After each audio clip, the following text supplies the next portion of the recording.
Today's video, we're going to take a deep dive into our high Ds. We're going to give you a quick refresher from that 10,000 foot view. Then we're going to start talking about words to describe a high D. We're going to give you 6 of those. We're going to give you a word that's what we call a watchword, something to be mindful of if your high D in your life, if that's you, gets under stress, anxiety, or is sleep deprived, kind of like I am today. We're going to talk about the likes. What do these Ds like and what do they like about life? And then we'll talk about how to motivate a high D. And so those all are important in terms of understanding yourself if you're a high D, but more importantly, understanding others.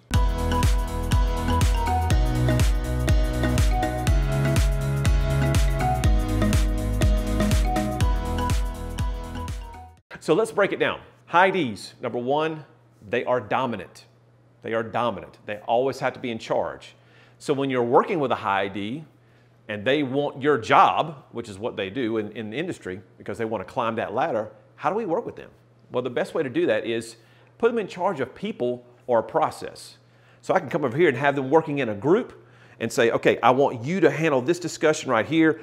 Give me your feedback, what's going on, make sure we have all of our goals accomplished. And then I come over here and say, okay, well maybe it's in charge of a process. So from a process standpoint, I want you to make sure that all of these things are being done by your team in a timely manner, not necessarily coaching the people, but just making sure that things are being executed in an orderly fashion. That's how dominant people are going to be able to have buy-in. And so let's talk about it from a personal standpoint. 2 stories to share with you. Number one, I'm married to a high D style. She is a CD blend. And so as we start talking about what C's are, we'll gather that a little bit later. But she is always wanting to be in charge. So this is where we kind of break these gender roles. Too many people think that guys are always about going out there, killing something, dragging it home, and the women are supposed to be caregivers and, you know, the moms and things. And so we understand from personality styles that that's just not the case. So my wife is the driven one in our family. She's the one who's making sure that all the kids get their homework done and are going to the best colleges and those kind of things. Versus me, where I'm just the guy who loves to play board games and have fun with the kids. So another D kind of quality in terms of being dominant is when you have a high D child.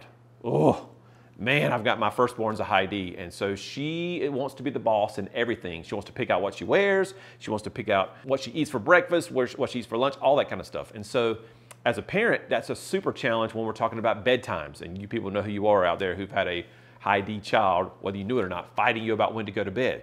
How do we solve that problem? Pretty simple.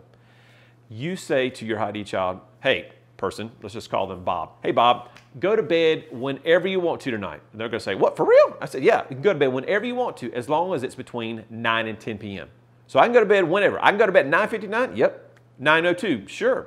9:59 and 30 seconds? Absolutely. Okay, well, you watch. And so they'll stay up late or they won't or whatever. But when 9:59 comes, the lights go out. Now that may seem like a kind of a cheesy way to handle that behavior, but it works because they feel like they're in charge. And in fact, they are in charge of when they go to bed within the parameters that you set. So they feel like they're winning in terms of, yes, I decided when I went to bed, but also you as the parent are winning because you chose that range. High Ds are direct. They're not going to use 6 words. Yeah, I've got a question for you. Dude, chill, D. I'm filming here, man. Okay, so push that D off to the side. He's going to interrupt me. That's what Ds do. When something comes into their brain, they're going to be like, dude, I need you now. Focus, right here on me. I'm like, whoa, dude, chill pill. Ds are direct. They're going to tell you what they want. They're going to say it. No sugarcoating, no fuzzy unicorns and rainbows. It's going to be straight facts. So when you go talk to them, you got to give them straight facts. And if you back down from that, then they're going to consider you maybe a little bit from a weak standpoint or from a weak posture, especially when you're dealing with sales or in business situations. We teach people how to identify personality styles through email. And one of the easiest ones to predict is our high Ds. So I can send out a proposal to a high D and it will say, hey, Jim, did you get my proposal? His response will be, yep. And? Well, did you like it? Did you not like it? Did you throw it in the trash, start from scratch? Well, that's not what you asked him. You just said, did you get the proposal? And he said yes. In fact, it might not even be yes. It might just be the letter Y because they're going to have 4,000 other emails they've got to get through and they've got to execute. So they're going to be very direct in their communication. They're not doing it to be rude. They just have other things to do. Ds are demanding. They're demanding of themselves and others. If you're working with a high D who's a supervisor and they're working a 12-hour day, guess what? You better be working a 12-hour day too because Ds are not going to demand any more from you than they do from themselves.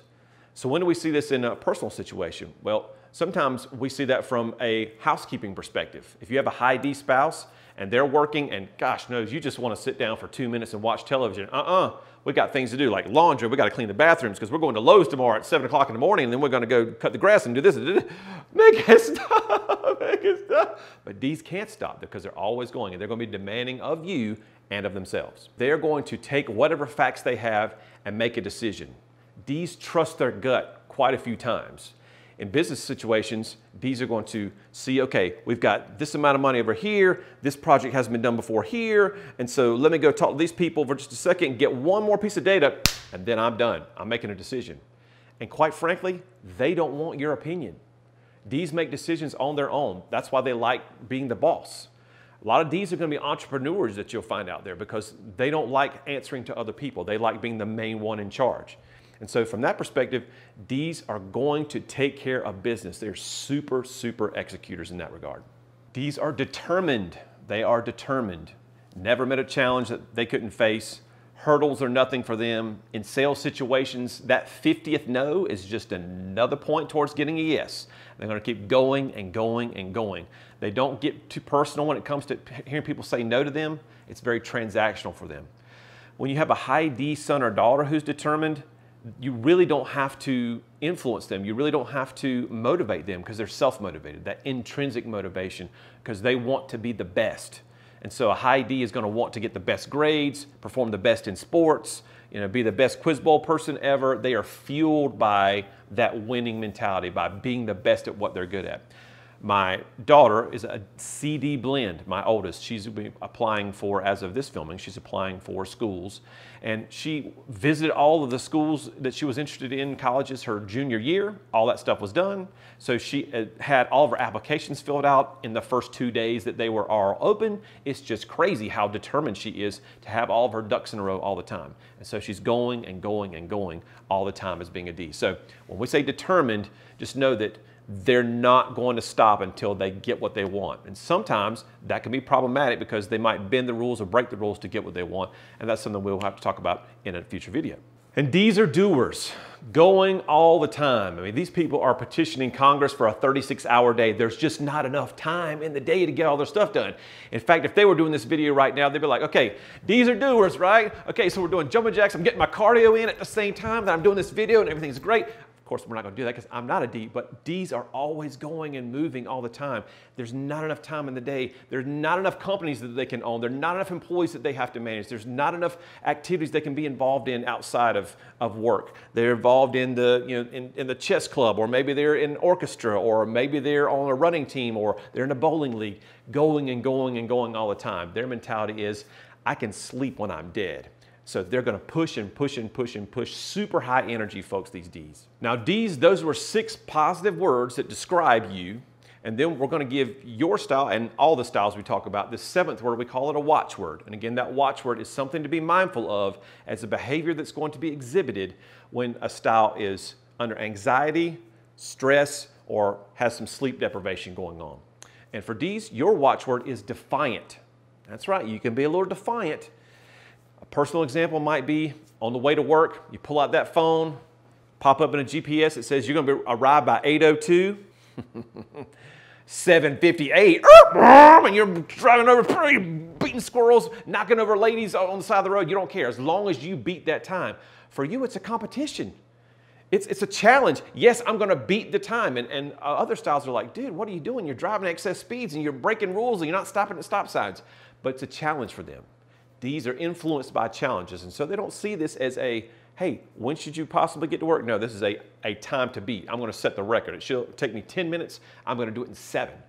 So from that standpoint, in the business world also, D's, if they don't see the purpose and the rationale behind what you're doing in terms of a process, they might just skip a step. So if you've got a 5-step sales process and 3 is submitting the paperwork so that you can actually bill the client, they're out there selling to the next person, next person, next person. If they don't see the value in that, because they're still getting paid anyway, they might just slide past that. So we really need to make sure that under stress, you're putting these burdens on these D's, that we give them purpose and reason behind why they do what they do, because if they don't, they might skip steps along the way, which is going to hurt you in the long run. So those are the words that we use to describe high Ds. Now let's move on into the words that we use when we're talking about the likes of our high Ds. And the first one is that Ds like to win. They like to win anytime, every time. I mean, this is like the little 5-year-old kid that's playing checkers with their grandma, and they're going to win. They're going to go, woo, in your face, Granny, let's go, let's go. And you're like, oh, dude, do you even want to have a relationship with your grandmother? So they don't know how to lose because winning is everything for them. People talk about them having bad tempers or they're rotten losers. Well, they're not rotten losers. They're just wired to win anytime, all the time. Ds like to plan for the future.